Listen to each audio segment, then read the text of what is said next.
What's up, everybody? Matt Nuzzo hanging out here in the backyard at Real in the wintertime. Got a nice little wintertime session blowing southwest today, maybe about 20. It looks a little lighter than that, but gonna take out a 12-meter trigger Brainchild. So this is a new F1 trigger. This is our five strut high boosting kite. Made to go big. Does have a fuller wingtip. People are looping it. We've had a couple of our riders riding it and loving it. And this isn't that Brainchild construction. The Pro Weld has a welded leading edge. Totally new type of construction that they are basically, all the canopy material is white, and that's why they can graphic up this whole thing and make some wild graphics on them like you see here on the trigger.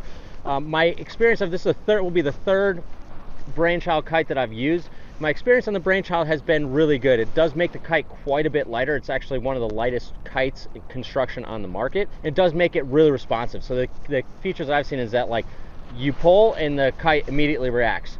If it's fast or slow turning is depending on the actual design of the kite, but when you pull, it engages. It does, make the kite lighter too. So like in the Bandit, I found that it kite surfed a little better because it was a little bit lighter weight ride and drifted a little bit better. That being said, compared to a Lula, because that's like the other lightweight material, the jump from Dacron to a Lula I think is a little more significant. When I go from a Dacron kite to an Lula kite, you're like, wow, this thing is like really sporty. It really tunes it up, makes it like a lot quicker, a much quicker kite. Whereas the jump from standard Dacron to Brainchild, you do notice the lightweight, but you're not getting that like ultra rigid frame like you're getting from the Alula.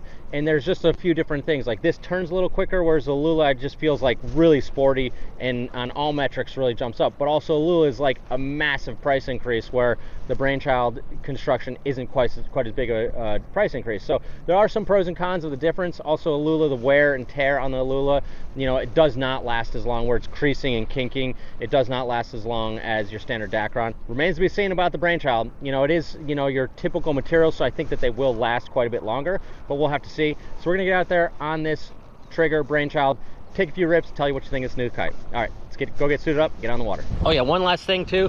They have variable Ys, so I'm gonna have to go get the tool and move this from the standard high Y setting to the super high Y setting, and they mark it out with this little cover here. So I'm gonna go get that tool and get that fixed too.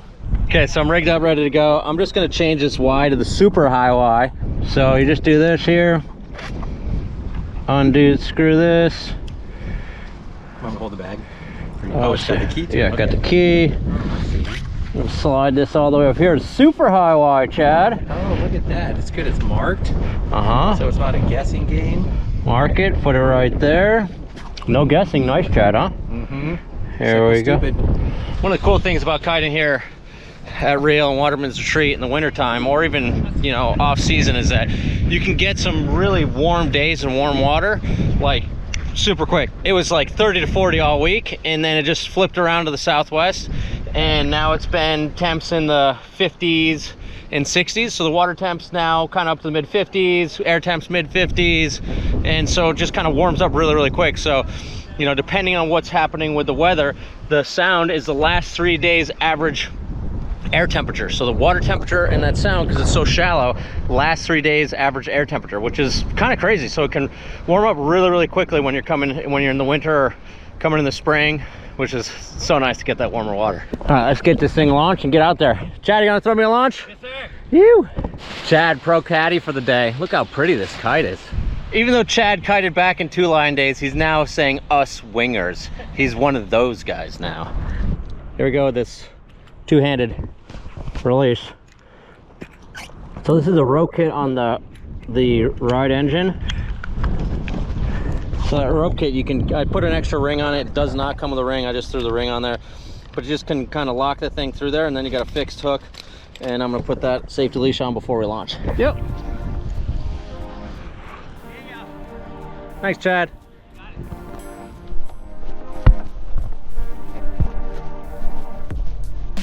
Nice and stable.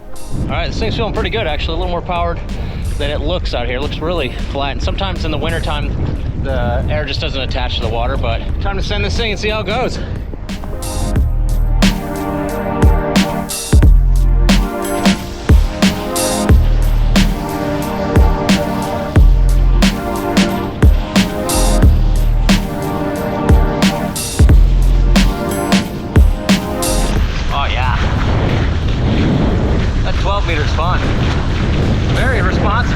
I was saying on the other Brainchilds, like you turn that thing and it just immediately starts to initiate. For a 12 meter, you know, it's not even like a big bar. It's not like it's a 52 centimeter bar, which is not big, but it's really quick on the response.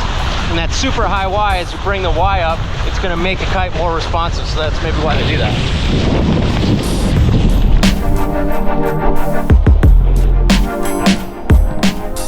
This kite feels really fast. Like my board speed for how windy it is, like I'm not too juiced, and my board speed is actually quite quick. Oh yeah, woo!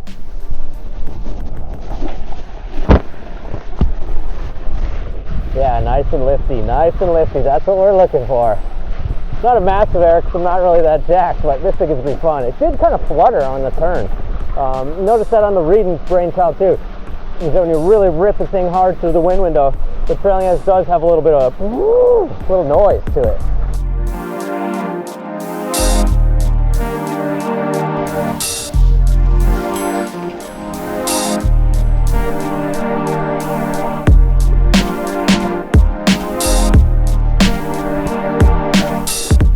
All right, so the wind's a little light on the inside here, so I'm going to crash the kite and see how it does on relaunch.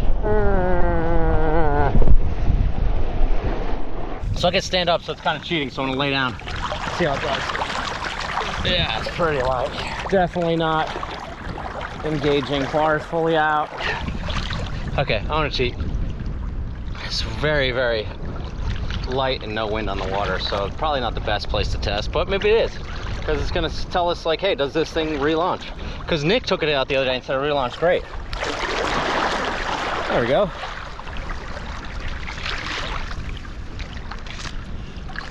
Yeah, Nick took it out in full breeze the other day. Said no problem relaunching it.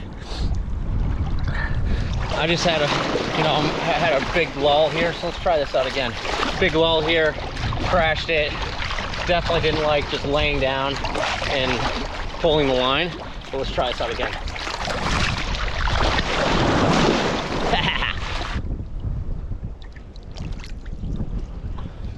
There we go. You just have to give it some force to get to engage. But once it starts to roll, it goes over nice. Nice, not bad. I'd like to kind of give that a couple more real world tries because Nick said, hey, when I was in full breeze, it relaunched really well. So, and the stability, you know, that's really the key thing. I like to kind of see like, hey, can this kite actually work for a beginner? Like the Core XRs, they're a bit high jumping kite and it relaunches, we teach beginners on it. And so it's like, all right, can this thing work for a beginner like the XR? And this is one thing that will make it work for a beginner. Sheet in. Super stable. So when you let off the back lines, it doesn't surge forward and go forward and collapse like most high performance kites like this. When you sheet in like that and let go, look, that thing drifts right back. Really nice. So passes one test extremely well for beginners. The water relaunch test, we're gonna have some more testing. Nick had 2 thumbs up. I've got maybe 1 thumb up because that's not a beginner relaunch. Because you can stand up here and the sound you can, but no, it doesn't just roll like the XR would.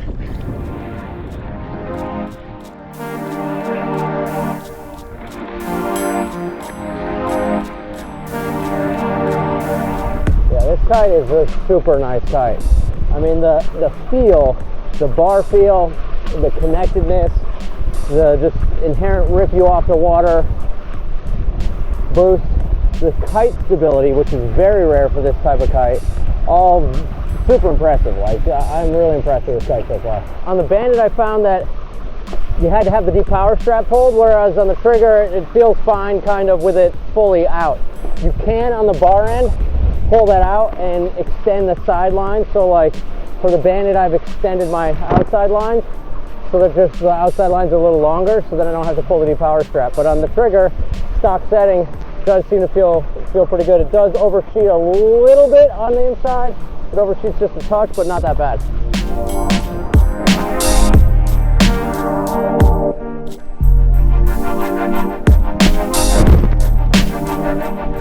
Okay, this kite's really fun. Definitely, now that I'm on the outside and got a little more breeze, definitely feel that lift. Wants to get powered. but it's still working in the underpowered inside conditions quite well too. There's Mike on the XR Pro. Let's see if I can switch up with him. It'd be good to see. I mean, it's not really powered 12-meter conditions, but it might be fun to try them back to back. I'm starting to really like this trigger. Great, but I do love the XR Pro. That's been my sound side boost machine, so it'd be good to try it out back to back. This is Mike. He's our core rep, and he's going to let me take his XR Pro 12 so I can just ride him back to back because I know that XR Pro. Thanks, Mike. Yeah, it's going to be fun. Yeah. That's the beauty of the seat buckle right there, is that Mike just hooked me in. No seat buckle. Good luck, Mike. I'll figure it out. Mike's been kiting a long time, so we're good to go.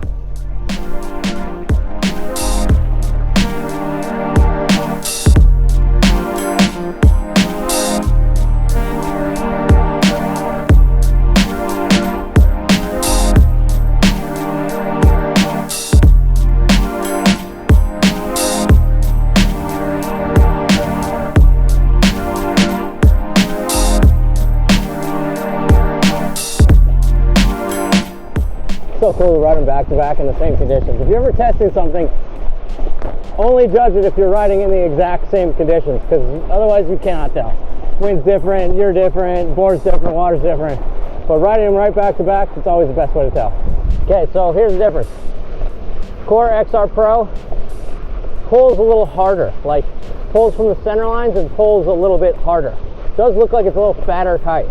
It's also extremely controlled. Like you jump, you know exactly where you are and like have that super controlled feel the whole time. Mike's trying to jump over me. It does have the XR has a spongier bar feel. There's that Brainchild trigger, like it's instant input, like ding ding ding. It just kind of bounces around quicker with your response to your turn. Relaunch on the XR. I mean, we teach beginners on it. It's like it relaunches itself. It just kind of goes. Even the Pro relaunches itself with that super stiff leading edge. Very different kites, same space, both awesome. Okay, so the trigger is very responsive. Like it's quicker. Like you have bar input and it immediately responds. It has more consistent feel all around the window. I also like the bar feel better. Like this feels like.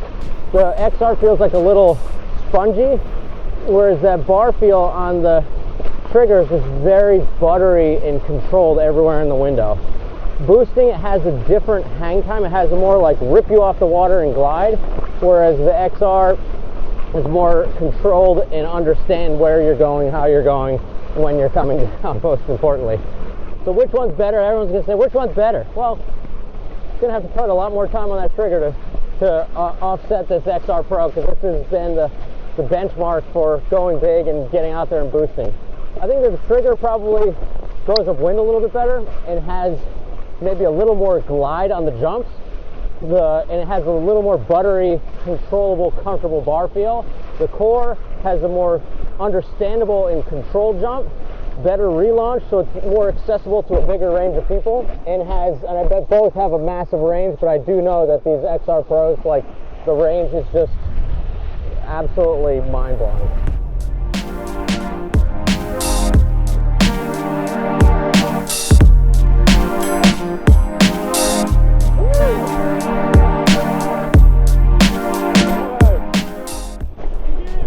Oh, it flutters like crazy. Yeah. This doesn't flutter, that one you can hear. Very different shaped kites too.